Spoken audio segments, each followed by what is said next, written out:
وصلى الله تعالى على النبي المصطفى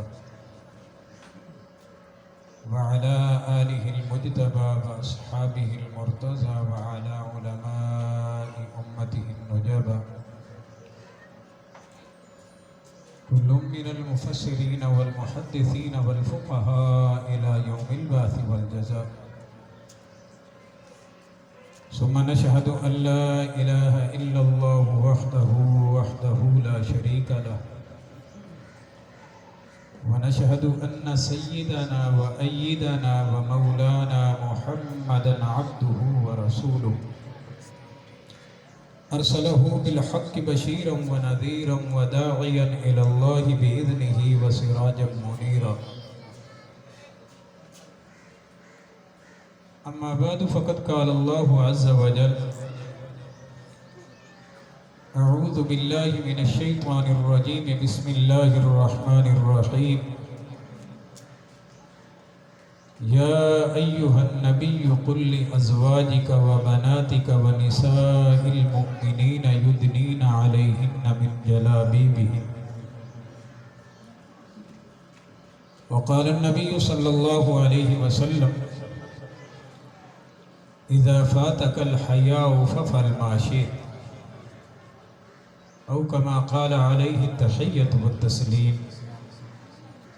صلاة الله وسلام الله على حبيبه ونبيه وخليله محمد صلى الله عليه وسلم. قولوا معي: اللهم صل على محمد وعلى آل محمد كما صليت على إبراهيم وعلى آل إبراهيم إنك حميد مجيد.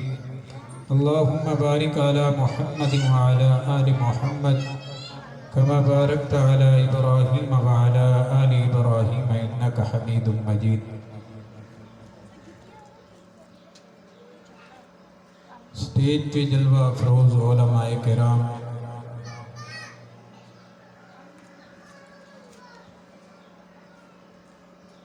اور باقی تمام میرے دوست احباب، پردے میں بیٹھ کے سننے والی میری بہنیں اور مائیں، بیٹیاں،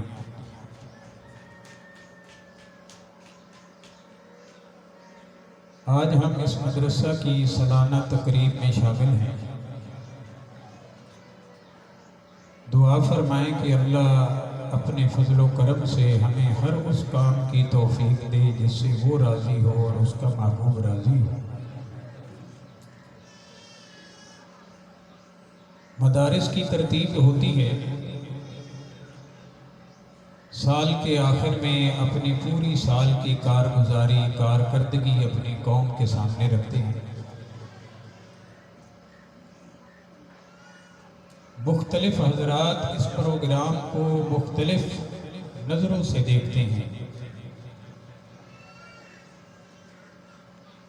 بعض حضرات اس کو چندہ جمع کرنے کا سبب سمجھتے ہیں، بعض حضرات اس کو اپنی کارکردگی جانچنے کے لیے ایک پیمانے کے طور پر استعمال کرتے ہیں. بعض حضرات اس کو ترغیب کی نشست سمجھتے ہیں کہ یہ قوم کو ترغیب دلانے کا ایک بہترین صورت اور ذریعہ ہے.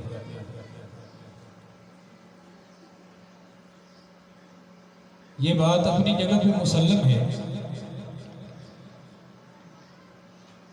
کہ اس تقریب میں چندہ بھی کیا جاتا ہے اور اپنی کارگزاری بھی بیان کی جاتی ہے، اور یہ دونوں باتیں قرین قیاس بھی ہیں اور بر موقع محل بھی.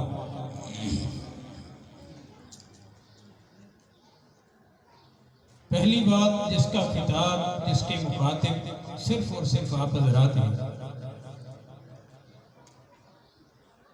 مدارس والے اپنی سال کی کارگزاری ہمیں سنا کے اس بات کی طرف متوجہ کرتے ہیں کہ تم نے ہمیں جو مال عطا کیا، مال دیا، زکوٰۃ کے اعتبار سے، صدقات کے اعتبار سے، عشر کے اعتبار سے، تو دیکھیے ہم نے آپ کے دیے ہوئے مال کو خراب نہیں کیا بلکہ اس کو ایک کار آمد صورت پہ لگایا.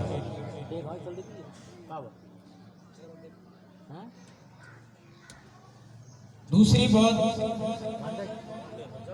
کارگزاری سنا کے یہ حضرات آپ کو متوجہ کرتے ہیں کہ اگر یہ بچے اور بچیاں دین کی تعلیم حاصل کر کے تمہارے گھروں میں جائیں گے تو تمہارا ماحول مزید دینی بن جائے گا۔ توجہ میری جانب رکھے گا، میں نے دو چار باتیں آپ حضرات سے کرنی ہیں، توجہ کے بغیر بات پھر بنے گی۔ پوتری نہ بالن نہ بولو، موبائل لے لو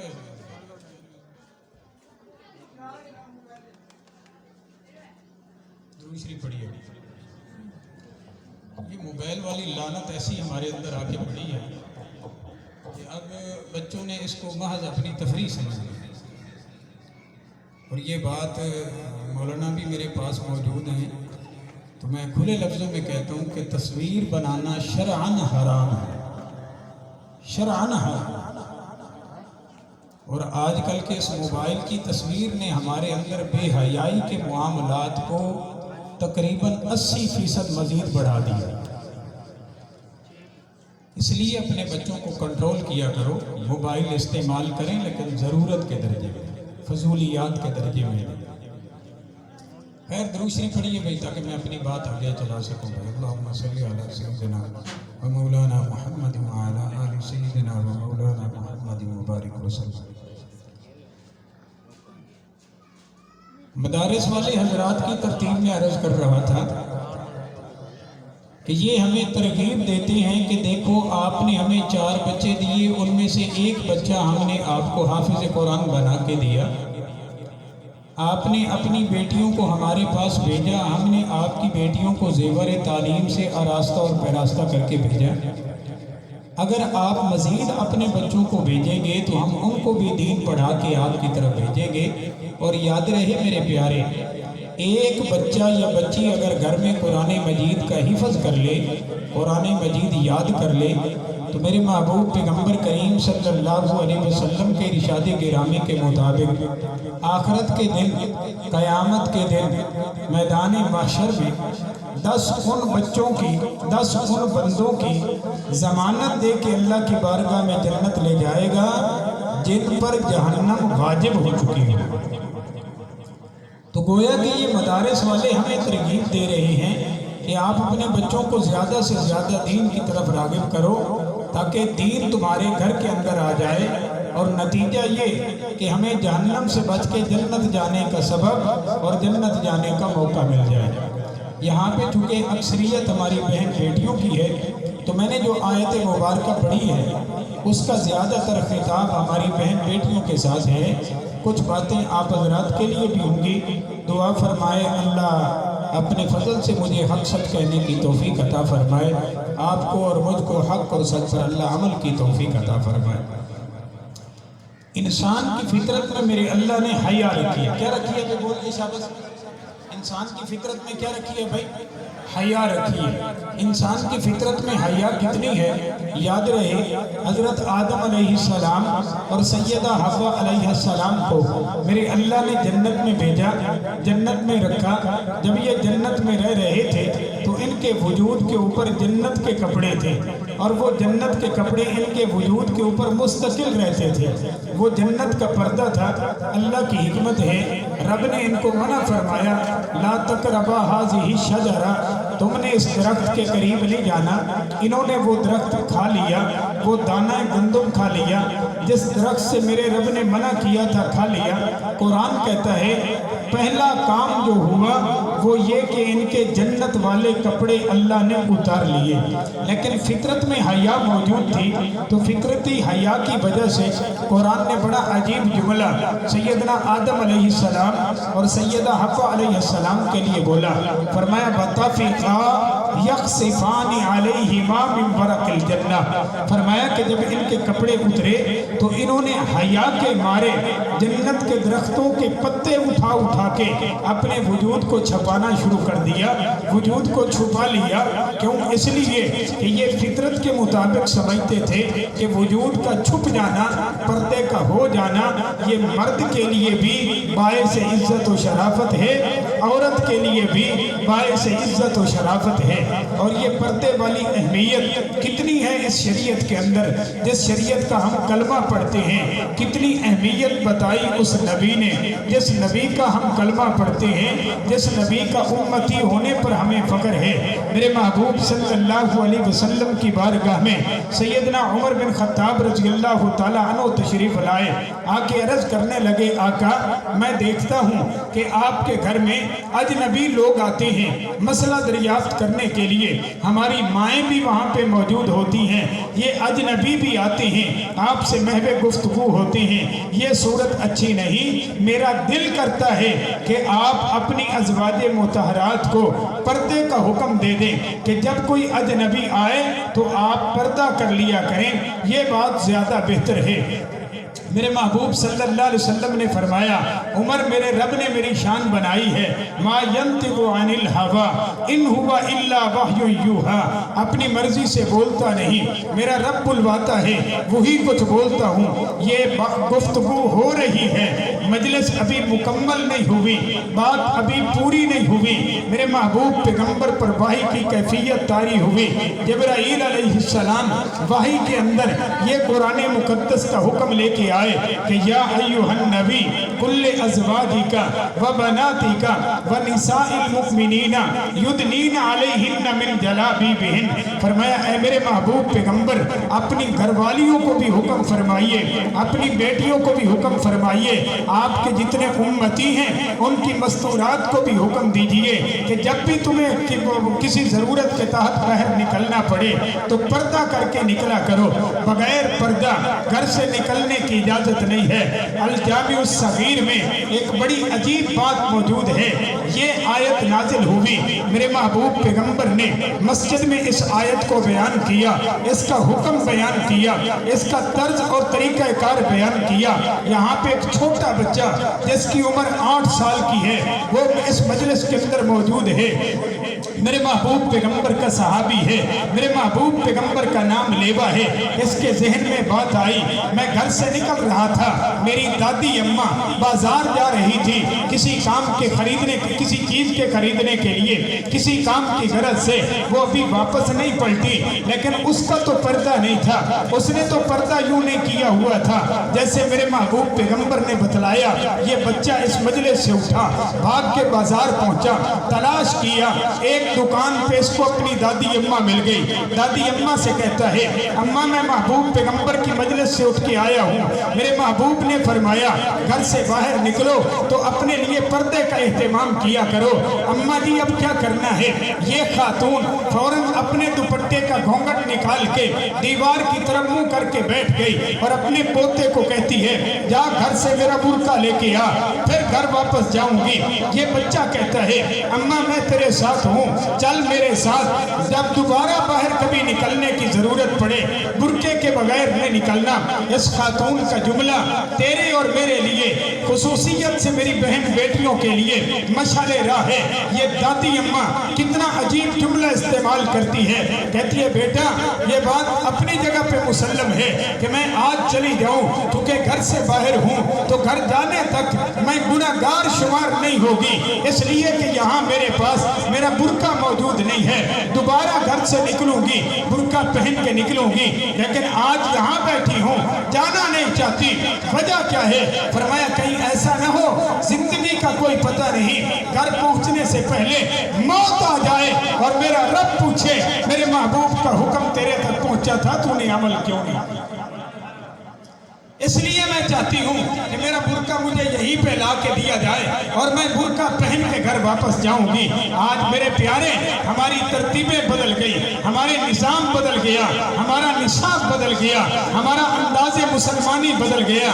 اقبال نے یا کسی اور شاعر نے آج سے تقریباً 1 صدی پہلے یہ جملہ بولا تھا، وضع میں تم نصارہ تمدن میں ہنود، یہی تم مسلمان جنہیں دیکھ کے شرمائیں یہود، کہ آج ہمارا طرز نہ مردوں کا وہ حیا والا رہا، نہ ہماری مستورات کا وہ حیا والا رہا۔ علم پڑھانا بھی ہے، علم کی تربیت بھی کرنی ہے، جس طرح بچیوں کو حیا سکھانا ہماری ذمہ داری ہے، اسی طرح اپنے بیٹوں کو بھی حیا سکھانا ہماری ذمہ داری ہے. بیٹے کی بھی ذمہ داری ہے حیا اختیار کرے. کیوں میرے محبوب پیغمبر نے جو جملہ فرمایا اس میں بیٹی اور بیٹے کی تخصیص نہیں فرمائی بلکہ عام فرمایا اذا فاتک الحیاء فافعل ما شئت.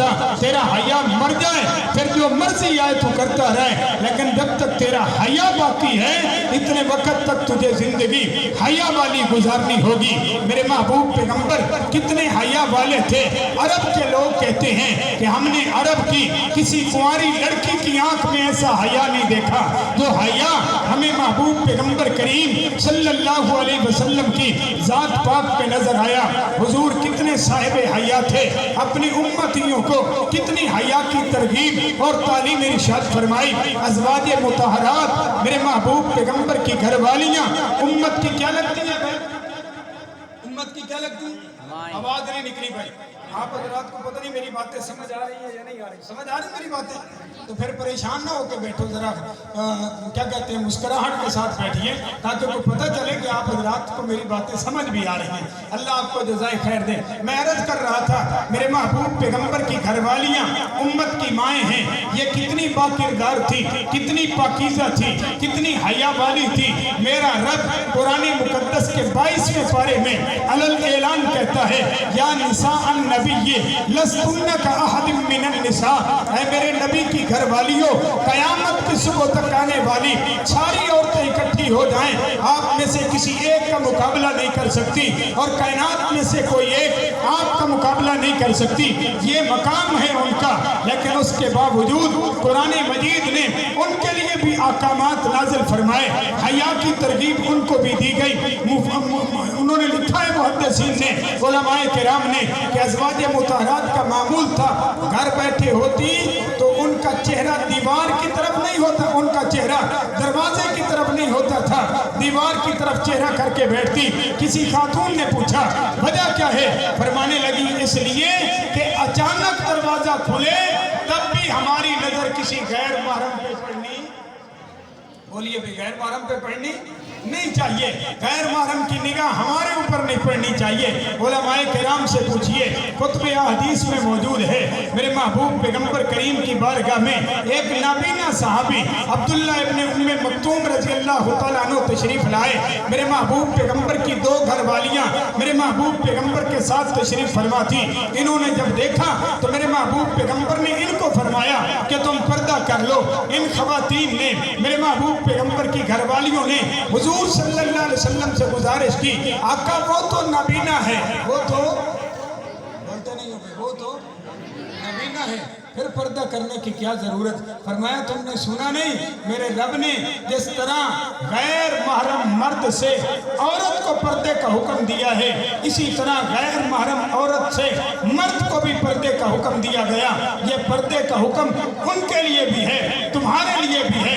رہا مسئلہ یہ کہ وہ تمہیں نہیں دیکھ سکتا تو افانتما عمیان، کیا تم دونوں بھی نابینا ہو کہ تم یہاں بیٹھی رہو؟ اگر آنکھیں ہوتی جیسے ان کو تمہارا دیکھنا جائز نہیں تھا، تمہاری آنکھیں ہیں تو تمہیں بھی ان کا دیکھنا جائز ہے، تمہیں بھی ان کا دیکھنا جائز نہیں ہے.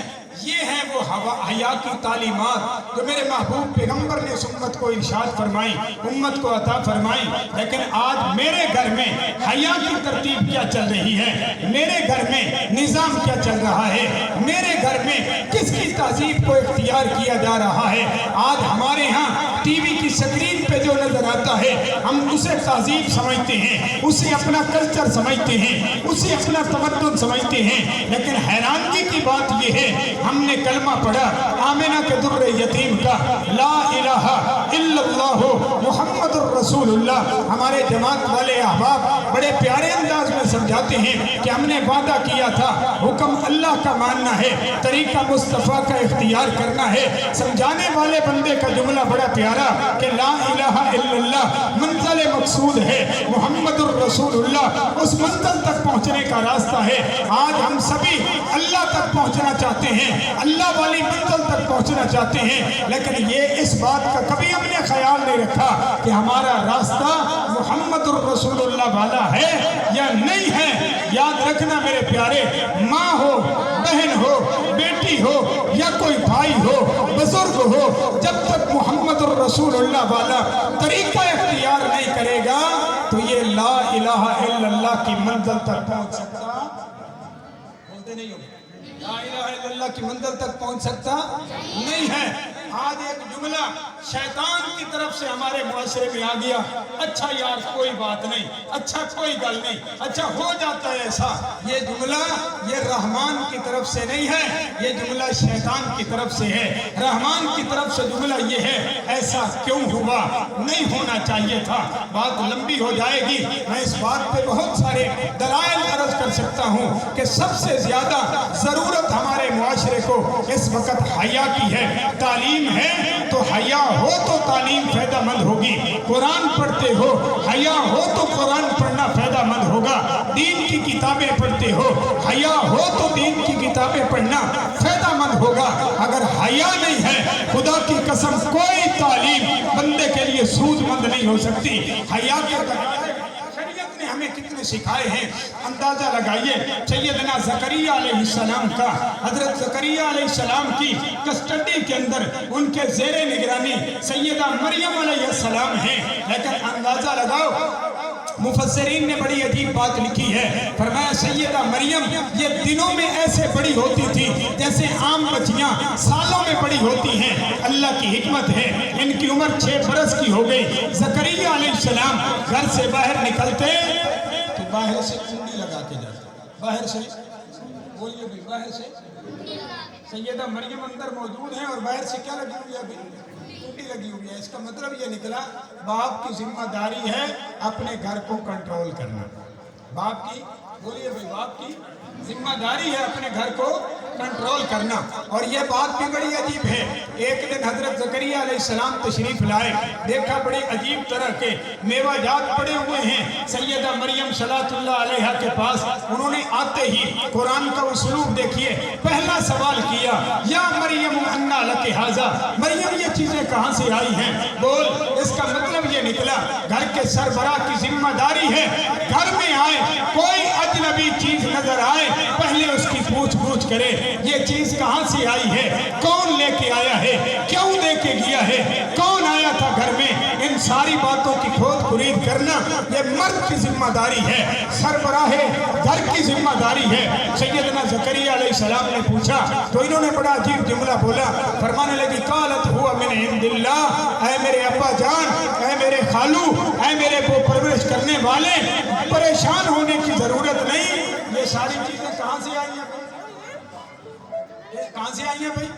اللہ کی طرف سے آئی ہیں۔ زکریہ علیہ السلام اللہ کے پیغمبر ہیں، بات کو سمجھ گئے، لیکن یہاں سوال یہ ہے کہ گھر کے اندر اکیلی سیدہ مریم صلاۃ اللہ علیہ ہیں اور یہ گھر پورا نہیں ہے، یہ گھر کا ایک کمرہ ہے جو کمرہ بیت المقدس کے قریب تھا، جہاں پہ حضرت زکریہ علیہ السلام اس کمرے کو بطور اپنے معبد کے استعمال کرتے تھے، عبادت کے استعمال کرتے تھے، انفرادی نوافل اور انفرادی تسبیحات اس کمرے میں بیٹھ کے کیا کرتے تھے۔ اس کمرے کے اندر سیدہ مریم ہیں، لیکن باہر دروازے کو کیا لگا ہوا ہے؟ کنڈا لگا ہوا ہے۔ باہر دروازے کو کیا لگا ہوا ہے؟ کنڈا لگا ہوا ہے۔ آج ہماری یہ ترتیب کیا ہے؟ ہمارے بزرگوں میں سے بزرگ گزرے ہیں، وہ بڑی پیاری بات فرمایا کرتے تھے کہ آج ہمارے یہاں ترتیب یہ ہے، گھر والا تو گھر میں موجود نہیں ہے بھائی، آپ بیٹھے ڈرائنگ روم میں، ہم آپ کے لیے چائے بھیجتے ہیں، ہم آپ کے لیے پانی بھیجتے ہیں۔ یہ اسلام کی تعلیمات نہیں ہے، یاد رکھنا، یہ مروت اور یہ اخلاقیات ہمیں یہود اور نصارہ نے سکھائے ہیں۔ اسلام اخلاقیات ہمیں یہ سکھا رہا ہے گھر کا سربراہ موجود نہ ہو تو گھر میں کسی کو بیٹھنے کی اجازت، حکم فرمایا گیا۔ تم گئے ہو کسی کے گھر میں، دروازے پہ دستک دی ہے، جواب نہیں آیا، پھر دروازے پہ دستک دی ہے، جواب نہیں آیا، تیسری مرتبہ دروازے پہ دستک دی ہے، جواب نہیں آیا، چوتھی مرتبہ دستک دینے کی اجازت، بولیے بھائی، دستک دینے کی اجازت نہیں ہے۔ ہماری ترتیب کیا ہے میرے پیارے؟ اللہ ہم سب کو حیا نصیب فرمائے، اللہ ہم سب کو شرم نصیب فرمائے، اللہ ہم سب کو غیرت نصیب فرمائے۔ میں عرض کر رہا تھا میرے پیارے، گھر میں رہنے کے لیے حیا کے اصول آمنہ کے در یتیم صلاۃ اللہ علیہ، سلام اللہ اور صلاۃ اللہ علیہ، انہوں نے بڑے پیارے سمجھائے ہیں۔ فرمایا دیکھیے ازواج مطہرات کے لیے حکم یہ ہے کہ تم گھر میں موجود ہو، باہر کوئی اجنبی آیا، گھر میں مرد موجود نہیں ہے، دروازے پہ دستک ہوئی، آپ نے اندر سے جا کے جواب دینا ہے۔ جواب دینے کا انداز قرآن نے بیان فرمایا، 22واں پارہ پہلا صفحہ، قرآن کہتا ہے باہر کھڑے ہوئے بندے کو جواب دینا چاہتے ہو، فَلَا تَخْضَعْنَ بِالْقَوْلِ، اپنی آواز میں لچک پیدا نہ کرو، اپنی آواز میں نرمی پیدا نہ کرو۔ اگر تم اپنی آواز میں نرمی پیدا کرو گی باہر کھڑے ہوئے بندے کے دل میں، وَلْيَطْمَعَ الَّذِي فِي قَلْبِهِ مَرَضٌ، اس کے دل میں بیماری پیدا ہو جائے گی۔ یا رسول اللہ جواب دینے کا انداز کیا ہے؟ فرمایا اگر خاتون جواب دینا چاہتی ہے ایسا جھڑک کے جواب دے کہ باہر کھڑے بندے کو دوبارہ سوال کرنے کی ضرورت۔ یہ تعلیم کس کو دی جا رہی ہے؟ ازواج مطہرات کو۔ یہ تعلیم کس کو دی جا رہی ہے بھائی؟ بولیے ازواج مطہرات کو۔ حالانکہ ان جیسی کائنات میں کوئی خاتون ہو سکتی، بولیے بھائی ہو سکتی، کوئی خاتون ہو سکتی ان جیسی کائنات میں؟ چاہے جائے کہ ہماری بہن بیٹیاں، میرے پیارے بھائی، ہمیں اپنے گھر کی تربیت کرنی ہوگی، ہماری اپنی بیٹیوں کی تربیت کرنی ہوگی، بہنوں کی تربیت کرنی ہوگی، اور انہیں سکھانا ہوگا کہ ہمارا گھر اس نظام پہ چلنا چاہیے جو نظام اللہ نے اپنے محبوب پیغمبر کریم کے ذریعے ہمیں عطا فرمایا۔ حضور صلی اللہ علیہ وسلم کے گھر میں پردے کا اہتمام کتنا تھا؟ بعض احادیث سے بیان کرتے ہیں کہ ایک مرتبہ ہوا ایسے، رات کے وقت جا رہے تھے، سیدنا علی رضی اللہ تعالیٰ عنہ، سیدہ فاطمہ رضی اللہ تعالیٰ عنہ اور میرے محبوب پیغمبر کریم صلی اللہ علیہ وسلم۔ اللہ کی حکمت ہے، آگے میرے محبوب پیغمبر ہیں، پیچھے سیدنا علی ہیں، پیچھے سیدہ فاطمہ ہیں۔ سیدہ فاطمہ نے اپنے قدم تیز کیے، سیدنا علی سے بھی آگے اور اپنے باپ حضور صلی اللہ علیہ وسلم سے بھی آگے نکل گئی۔ گھر پہنچے، سیدنا علی نے فرمایا فاطمہ آج تیری یہ ترتیب مجھے پسند نہیں آئی، ناپسند گزری یہ بات تمہاری کہ تم مجھ سے بھی آگے نکل کے اپنے باپ سے بھی آگے بڑھ گئی۔ فرمایا علی مسئلہ یہ تھا، رات کا اندھیرا ہے، میرے اس وجود کی شناخت، میرے اس وجود پہ نظر یا ابا محمد کی پڑی ہے یا علی تیری پڑی ہے، تیسرا کسی بندے نے مجھے نہیں دیکھا، میں چل رہی تھی، میرے دل میں خیال آیا پہلے قدموں کے نشان ابا کے لگتے ہیں پھر آپ کے لگتے ہیں، آپ کے قدموں کے نشانوں پہ میرا قدم آتا ہے، دن کی روشنی میں کل کوئی یوں نہ سمجھے کہ یہ قدم فاطمہ کا ہے، یہ قدم فاطمہ کا ہے، اور وہ اس قدم کی چوڑائی اور لمبائی کو ناپنے بیٹھ جائے کہ فاطمہ کا قدم کیسا تھا۔ فرمایا میں نے اس لیے آگے چلنا شروع کیا کہ پہلے میرا قدم لگے، اس کے اوپر میرے ابا کے قدم لگیں، اس کے اوپر آپ کے قدم لگیں، آپ دونوں کے قدموں کے نیچے میرے قدموں کے نشان ختم ہو جائیں تاکہ کل صبح دن کی روشنی میں میرے قدموں کے نشانوں پہ بھی غیر محرم کی نظر نہیں پڑے۔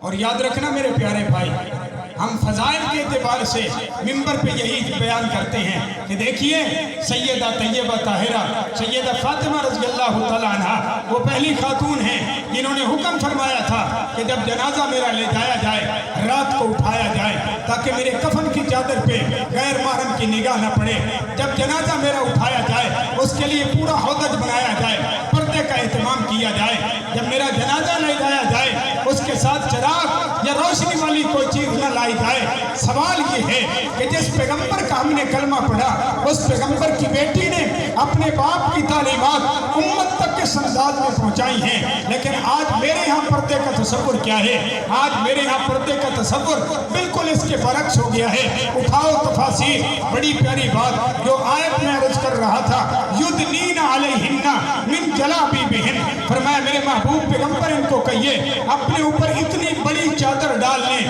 جو چادر تمہیں سر کے بالوں سے لے کے پاؤں کی انگلی تک تمہارا پورا وجود تمہارا پورا وجود بول دو تمہارا پورا وجود ڈھانپ لیں۔ سچی ایمان نال دسو تساں بندے سارے سیانے ہو، جو برقع آج ہمارے گھر میں استعمال ہو رہا ہے اس سے وجود ڈھکتا ہے یا ظاہر ہوتا ہے؟ بولتے نہیں ہیں۔ اچھا اور بات، یہ برقع ہمیں دیا کیوں گیا؟ برقع دیا گیا اس لیے کہ مرد کو اللہ نے خوبصورت بنایا ہے، عورت کے لیے خوبصورتی کی گارنٹی نہیں ہے، اس نے خود خوبصورت بننا ہے، اس لیے اسے میک اپ کی اجازت ہے، سرخی پاؤڈر کی اجازت ہے، اسے اپنے زیورات پہننے کی اجازت ہے۔ مرد کو زیورات پہننے کی اجازت نہیں ہے سوائے ایک انگوٹھی، وہ بھی چاندی کی، اس لیے کہ اس کو فطرتاً اللہ نے خوبصورت بنایا، یہ مزید خوبصورت بننا چاہتی ہے۔ فرمایا اس کے وجود کے کپڑے جو اس کے بناؤ سنگار کی ذمہ دار ہیں، ان کپڑوں کے اوپر ایسی چادر ڈال دی جائے جو ان کے وجود کے کپڑوں کی خوبصورتی کو بھی ظاہر ہے، بولیے بھئی ظاہر ہے نہ ہونے دے۔ لیکن آج ہم نے ان کپڑوں کی خوبصورتی چھپانے کے لیے برقع کو استعمال کرنا ہوتا ہے جو ان کپڑوں سے بھی زیادہ خوبصورت ہوتا ہے۔ کیوں؟ اس لیے یہ چادر اوپر اس لیے ڈالی گئی۔ اللہ اکبر کبیرہ۔ غالباً ابن جوزی رحمۃ اللہ علیہ نے ایک بڑا عجیب واقعہ لکھا ہے کہ عرب کا ایک بہت بڑا فصیح بلیغ آدمی کہتا ہے مجھے ایک خاتون نے چپ کرائی ایسی کہ میں دوبارہ بول نہ سکا۔ کہنے لگے وہ کیسے؟ اس نے کہا وہ خاتون ایک ٹرے میں ایک ڈش میں کوئی چیز لے کے جا رہی تھی، اس کے اوپر کپڑا ڈالا ہوا تھا۔ کیا ڈالا ہوا تھا؟ کپڑا ڈالا ہوا تھا۔ میں نے اس سے پوچھا کہ اس ڈش میں کیا ہے؟ اس نے کہا اگر بتانا تھا تو پھر کپڑا ڈالنے کی ضرورت کیا؟ جملہ سمجھ ہے؟ اگر بتانا ہی تھا پھر کپڑا ڈالنے کی ضرورت کیا تھی؟ کپڑا تو ڈالا اس لیے کہ اس کے اندر جو کچھ ہے وہ کیا ہو جائے بھائی؟ چھپ جائے، چھپ جائے۔ یہ زیب و زینت چھپانے کے لیے اللہ نے پردے کا حکم دیا، یدنین علیہن من جلابیبہن، ایسا پردہ، ایسی چادر جو سر سے لے کے پاؤں تک تیرے وجود کو چھپا لے، تیرا وجود ظاہر نہ ہو، تیرے وجود کے اوپر آنے والے کپڑے ان کی بناوٹ، ان کی خوبصورتی ظاہر نہ ہو۔ معلوم ہوا پردہ تب بنتا ہے جب شریعت کے حکم کے مطابق ہو۔ اگر شریعت کے حکم کے مطابق نہیں ہے، فیشن بن سکتا ہے، میرا رواج بن سکتا ہے، میرے معاشرے کا رواج بن سکتا ہے، لیکن شریعت کی نظر میں پردہ بولیے بھی پردہ نہیں کہلا سکتا۔ دعا فرمائیں اللہ آپ کو اور مجھے حیا کے وہ اعمال اور حیا کے وہ اصول، حیا کی وہ ترتیبیں ہمیں اختیار کرنے کی توفیق عطا فرمائے جن کو میرے محبوب پیغمبر نے حیا والی تعلیمات کے ذریعے ہم تک پہنچایا ہے۔ میں اپنی بہنوں بیٹیوں سے بھی کہتا ہوں کہ تم نے دین کا علم حاصل کیا، تمہاری ذمہ داری ہے، تمہاری زندگی ایسی منفرد ہونی چاہیے کہ تمہاری بہنیں جو تمہارے ساتھ تمہارے گھر میں رہ رہی ہیں سمجھیں کہ ہم نے دین نہیں پڑھا، یہ دین پڑھی ہوئی ہے، یہ دین پڑھ کے آئی ہے، اس کی زندگی دین کے مطابق ہے۔ حیا والے وہ اعمال تو ایسے اختیار کر کہ تیری بہنیں تجھ کے اوپر رش کریں۔ تمہارے گھر جس خاتون، دیکھیے سکول کی دیواروں پہ ایک جملہ لکھا ہوتا تھا، مرد پڑھا، فرد پڑھا، عورت پڑھی، بولتے نہیں، عورت پڑھی، خاندان پڑھا۔ یہ جملہ سکول کی دیوار پہ تو نہیں ہونا چاہیے تھا نا، کیونکہ سکول کی تعلیم عورت کی ذمہ داری نہیں ہے، عورت کی ذمہ داری مدرسے کی تعلیم ہے، عورت کی ذمہ داری دین کی تعلیم ہے۔ کیونکہ سکول کی تعلیم سے بندہ اللہ کو پہچان سکتا ہے، بولیے سکول کی تعلیم سے اللہ کے محبوب کو پہچان سکتا ہے؟ سکول کی تعلیم سے صرف اور صرف بندہ اچھی جاب حاصل کر سکتا ہے، سکول کی تعلیم سے بندہ اچھا معاش حاصل کر سکتا ہے، ذریعہ معاش بہترین اختیار کر سکتا ہے۔ اور معاش اختیار کرنا مرد کی ذمہ داری ہے یا عورت کی؟ بولتے نہیں ہو، مرد کی ذمہ داری ہے نا، تو جو مرد کی ذمہ داری ہے وہ مرد اختیار کرے، جو عورت کی ذمہ داری ہے وہ عورت اختیار کرے۔ عورت کی ذمہ داری کیا ہے؟ فرمایا عورت کی ذمہ داری یہ ہے کہ یہ اپنی اولاد کی نیک تربیت کرے، اپنی اولاد کی نیک ہے۔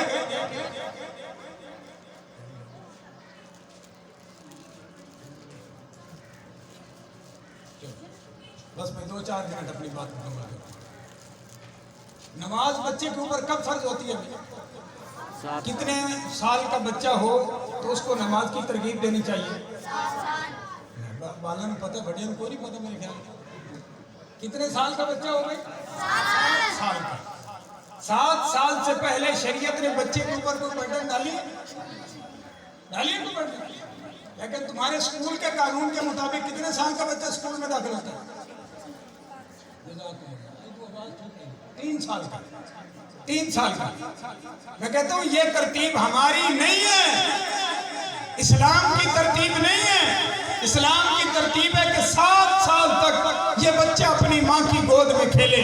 اسی لیے فرمایا گیا کہ بچے کے لیے پہلا مدرسہ، بچے کے لیے پہلا سکول یہ ماں کی گود ہوا کرتا ہے، لیکن یہ 3 سال کی ترتیب اس معاشرے کو لگانی پڑی جس معاشرے میں مرد بھی کام پہ نکلتا ہے، عورت بھی کام پہ نکلتی ہے، بچے کو سنبھالنا مشکل ہے تو بچے کو سکول میں داخل کرواؤ تاکہ یہ بچہ تمہاری ڈیوٹی کے اوقات میں سکول میں گزارے اور تم آسانی کے ساتھ ڈیوٹی کر سکو۔ لیکن اسلام کا معاشرہ یہ کہتا ہے مرد ڈیوٹی پہ جائے، مرد کام پہ جائے، یہ خاتون گھر میں رہے، گھر میں بیٹھی ہے، کرے گی کیا؟ فارغ بیٹھے گی؟ فرمایا نہیں، فارغ بیٹھنے کی ضرورت نہیں، اپنے بچے کو اپنی گود میں اٹھا کے دین سکھائے، اپنے بچے کو اپنی گود میں اٹھا کے قرآن سکھائے، اپنے بچے کو اپنی گود میں اٹھا کے کلمہ سکھائے، دعائیں سکھائے۔ یہ بچہ 7 سال کی عمر میں جب مسجد کے لیے جانے لگے، کتنا کچھ پڑا ہوا ہو، پرانے زمانے کی بات نہیں کرتا، اسی زمانے کا ایک واقعہ سناتا ہوں۔ آپ حضرات نے سنا ہوگا نام ہمارے بزرگوں میں سے حضرت جی پیر ذوالفقار احمد صاحب نقشبندی دامت برکاتہ العالیہ کا، جنگ کے ہمارے بہت بڑے سلسلہ نقشبندیہ کے بزرگ ہیں۔ فرماتے ہیں میں کراچی گیا، اپنے ایک مرید کے ہاں میرا قیام تھا، میرا مرید اپنے 2 سال سے بھی چھوٹے بچے کو اٹھا کے لایا اور آ کے اس نے میرے سامنے بٹھایا، کہتا ہے استاد حضرت جی اس کی ماں نے اسے بھیجا ہے کہ یہ حضرت جی کو اپنا سبق سنا کے آئے گا۔ فرماتے میں نے کہا چلو سنائے بھئی سبق۔ اس نے کہا جی نہیں، اس کی ماں نے کہا تھا کھڑا ہو کے سبق سنائے گا۔ فرماتے ہیں یہ بچہ اتنا چھوٹا کھڑا نہیں ہو سکتا تھا، ہم نے 2 گاؤں تکیے اس کی بغلوں میں دیکھے، اس کو دیوار کے ساتھ کھڑا کر دیا، یوں یہ بچہ کھڑا ہوا جو اپنی توتلی زبان سے پوری طرح امی ابو نہیں کہہ سکتا۔ فرمایا سبق سناؤ۔ حضرت جی فرماتے ہیں میری آنکھیں مارے حیرت کے پھٹی کی پھٹی رہ گئی، میرے دل میں تھا یہ بچہ زیادہ سے زیادہ بسم اللہ سنائے گا، علی پاک سا سنائے گا، اس سے بھی زیادہ تو کلمہ شریف سنائے گا، اور کتنا کچھ سنائے گا۔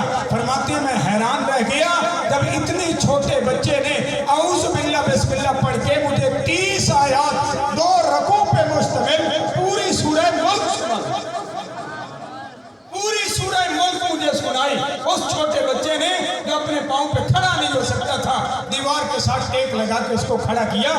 فرمایا یہ ہے ترتیب اس خاتون کے لیے جو خاتون گھر میں بیٹھی ہے، دین پڑھی ہوئی ہے تو اپنی اولاد اپنی نسلوں تک دین منتقل کرے۔ ایک صحابیہ کے متعلق آتا ہے اپنے چھوٹے بچوں کو روزہ رکھوایا کرتی تھی، بھوک لگتی کھانا مانگتے، یہ ان کو کھلونے دیتی، بیٹی آپ کھیلیں میں آپ کے لیے کھانا بناتی ہوں، حتیٰ کہ افطار کا وقت ہو جاتا۔ کسی نے کہا بچے ہیں ان پر فرض نہیں ہے روزہ رکھنا، کیوں رکھواتی ہو؟ اس خاتون کا جواب تجھے اور مجھے خصوصیت کے ساتھ میں اپنی بہنوں بیٹیوں کو مخاطب کر کے کہتا ہوں کہ اس بات کو اپنے دل پہ لکھو۔ اس خاتون نے جملہ بڑا عجیب بولا، کہتی ہے میں آج ان کو اس لیے سکھاتی ہوں کہ روزہ رکھنا عادت بن جائے، جب عادت بن گئی تو کل جوانی میں یہی عادت عبادت بن جائے۔ یہ ذمہ داری ہے، لیکن کلمہ تو وہی سکھائے گی نا جنہیں آپ کلمہ پڑھے، قرآن وہی پڑھائے گی نا جو آپ قرآن پڑھنے والی ہو۔ شیخ عبدالاحد یمنی رحمۃ اللہ علیہ کے متعلق آتا ہے بچپن میں ان کے ابا کا انتقال ہو گیا، چھوٹی عمر تھی ان کی ماں انگلی پکڑ کے لے گئی، بیٹا تیرے ابا کو شوق تھا میں تجھے حافظ قرآن بناؤں گا، میں تجھے مسجد چھوڑ کے آؤں، قاری صاحب کو گزارش کروں گی کہ قاری صاحب میرے بیٹے کو قرآن پڑھا دو۔ فرماتی ہے میں نے قرآن سامنے رکھا، استاد جی نے مجھے کہا بیٹا پہلا پارہ پڑھیں گے، میں نے کہا استاد جی مجھے پہلا تو آتا ہے، کہا دوسرا پڑھیں گے، میں نے کہا استاد جی مجھے دوسرا آتا ہے، تیسرا چوتھا پانچواں، حتیٰ کہ 15 پارے اس بچے نے کہا حضرت مجھے آتے ہیں۔ 16 سے سبق شروع ہوا، اس استاد نے خاتون کی طرف پیغام بھیجا، اللہ کی بندی یہ تو پہلے سے پڑھا ہوا ہے، میرے پاس لانے کی کیا ضرورت تھی؟ فرمایا میں گھر میں اکیلی ہوتی تھی، اپنے بچے کو اپنی گود میں اٹھا کے قرآن پاک کی تلاوت کرتی تھی، سن سن کے میرے بچے نے 15 پارے ماں کی گود سے یاد کر۔ ہم حضرات حسنین کریمین کا نام لیتے ہیں یا نہیں لیتے؟ سیدنا حسن اور سیدنا حسین کا نام لیتے ہیں؟ ان کا قرآن پڑھانے کا استاد کون؟ انہوں نے قرآن کس قاری صاحب سے پڑھا؟ ان دونوں بھائیوں کی حفظ کی استاد ان کی ماں ہے سیدہ فاطمہ رضی اللہ تعالیٰ عنہ، جس نے ان کو قرآن پڑھایا ہے، اور ترتیب یہی ہوتی تھی، وہ قرآن پڑھتی تھی، بچے سن سن کے یاد کرتے۔ آج ہماری ترتیبیں بدل گئی، ہمارے گھروں میں ٹی وی کی سکرین نے ہمارے گھروں کو برباد کر دیا، اور آج کل اللہ حفاظت فرما دے، رہتی کھرتی کسر تھی وہ ایسے نکال دی۔ کیا جوان کیا بچے سبھی اس میں لگے ہوئے. یاد رکھنا یہ موبائل تیری میری ترقی کی ضمانت نہیں ہے، یہ تیری میری تنزلی کی ضمانت ہے. یاد رہے قرآن کہتا ہے، یہ علماء مجھ سے ناراض ضرور ہو جائیں گے کہ مولوی تم آپ تو لگ گئی ہیں اس کا ہفتے تو یہ نہیں جانا، لیکن بات حقیقت ہے.